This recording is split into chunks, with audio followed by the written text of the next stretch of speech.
আল্লাহ বলছেন মানুষের মধ্যে কিছু মানুষ আছে, সবাই না, ওয়া মিনান নাস, মানুষের মধ্যে কিছু মানুষ আছে যারা কিনা মাইয়াশরি নাফসাহু ইবতিগা মারদাতিল্লাহ, যেই মানুষগুলো আল্লাহ পাকের সন্তুষ্টির জন্য তাদের নফসটাকে বিক্রি করে দিয়েছে। সুবহানাল্লাহ, চারটাখানি কথা না, কিন্তু মানুষের মধ্যে আল্লাহ কিন্তু সূরা বাকারায় বলেছেন শুরুর দিকে, মানুষের মধ্যে কিছু মানুষ আছে যারা মুমিন, কিছু মানুষ আছে যারা কাফের, কিছু মানুষ আছে যারা মুনাফিক, শুরুর দিকে পাবেন।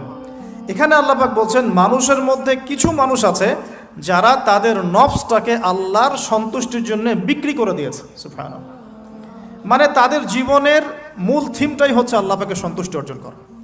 কোনো কিছুকেই তারা আল্লাহর সন্তুষ্টির উপর প্রাধান্য দিবে না।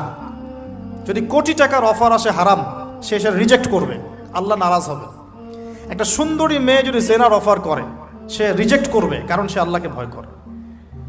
সে আল্লাহ পাকের জমিনের উপরে গায়রুল্লাহ বা কুফফারদের, তাগুতদের কোনো লস ইমপ্লিমেন্ট করতে পারবে না, কারণ সে আল্লাহকে ভয় করে।